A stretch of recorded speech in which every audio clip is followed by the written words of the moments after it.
Hi hello welcome to Mixed Talks. Mission Impossible సినిమాలు ఎంతమందికి ఇష్టమో ఇక్కడ కామెంట్స్ రూపంలో తెలియజేయండి. టామ్ క్రూజ్ నటించిన Mission Impossible the final recording చూడడం జరిగింది. ఈ సినిమా మిగతా మిషన్ ఇంపాసిబుల్ సినిమాల కంటే బాగుందా లేదా, ఆ లెవెల్లో ఉందా, అసలు ఎలా ఉందో సినిమా రివ్యూలోకి వెళ్ళి తెలుసుకుందాం.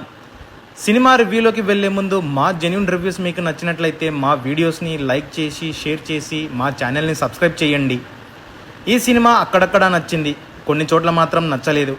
అలా ఎందుకు నచ్చిందో ఎందుకు నచ్చలేదో తెలుసుకుందాం.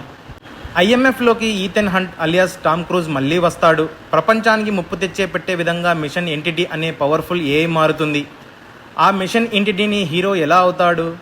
గతంలో విలన్ అయిన గాబ్రియల్ అనే వ్యక్తి లూథర్ను ఎందుకు చంపుతాడు?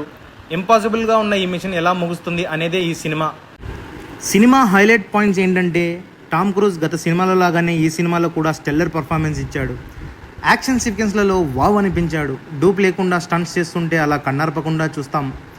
ఇంపాసిబుల్ను పాసిబుల్ చేసే ఈథన్గా మరోసారి గ్రాండ్ సక్సెస్ అయ్యాడు. ఈ వయసులో ఆయన కమిట్మెంట్, డెడికేషన్ ఏమిటో ఈ సినిమాలో అర్థమవుతుంది.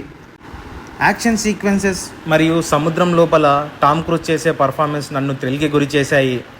తర్వాత ప్లస్ పాయింట్స్ విషయానికి వస్తే, ఆకాశంలో యాక్షన్ సీన్స్, సముద్రం లోపల జరిగే సీన్స్, మంచులో జరిగే సీన్స్ మంచి మజానిచ్చాయి. మ్యూజిక్ పరంగా బీజిఎం అయితే మనల్ని వేరే ప్రపంచంలోకి తీసుకెళ్తుంది. విజువల్స్ పరంగా ఎంత చెప్పినా తక్కువే, ఎందుకంటే ఆ విజువల్స్ వండర్ఫుల్గా బాగా థ్రిల్ ఇస్తాయి. మరియు ఐఫిష్లా ఉంది సినిమా. ప్రొడక్షన్ వాల్యూస్ గత చిత్రాల లాగానే రిచ్గా ఉన్నాయి.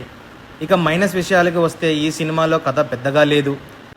కథనం కూడా పూర్తి స్థాయిలో గ్రిప్పింగ్గా లేదు. గత సినిమాలో లాగా ఎత్తులు, వాటికి పై ఎత్తులు లేవు, ట్విస్టులు లేవు, స్ట్రాంగ్ విలన్ లేడు. ముందుగా సినిమా మధ్య మధ్యలో బోర్ కొడుతుంది, కాస్త డల్గా అనిపించింది. ఈ సినిమాకు నా రేటింగ్ 3.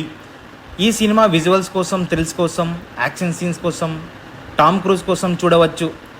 కథనం, ట్విస్టులు, ఒక మంచి విలన్ ఉండి ఉంటే ఇంకా మంచి హిట్ అయ్యేది.